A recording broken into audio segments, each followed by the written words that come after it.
Ku kara mana karfin gwiwa sako muku shirye-shiryen mu ku danna mana wannan alama ta subscribe kana ku hada da ƙararrawar sanarwa domin ta sanar da ku da zamu ɗora zaɓen shi. Mai girma shugaban ƙasa barka da canza kuɗin Najeriya. Barka kai. Baba yanzu talakawa suna cikin kuncin rayuwa ta sanadiyar canza waɗannan kuɗaɗen. To ai dole ce. Gaba ɗaya sun kwashi tsofaffin kuɗaɗen su sun kai bankuna. Inna lillahi wa inna ilaihi raji'una. Baba yanzu kuma gashi babu sababbin kuɗaɗen kuma babu tsofaffin kuɗaɗen. So kowa ya ji a jikin shi. Baba anya ko ba wayo ne aka yi mana ba.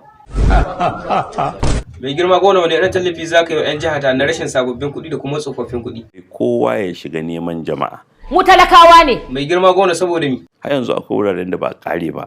Gaskiya. Mai girma shugaban ƙasa don Allah ka sa baki a soke date ɗin da aka samu tsofaffin kuɗi. Bai kamata in fito in sa baki ba. Waliyu Buhari saboda mi. Kada a bar kura a baya. To yanzu ba mu haƙura da sababbin kuɗaɗen a ba mu tsofaffin kuɗaɗen mu da muka kai bankuna. Ba a bada kuɗin. Babu to a ba mu sababbin. Ina kuɗin suke? Babu dan girman Allah a taimaka a ba mu tsofaffin kuɗaɗen mu.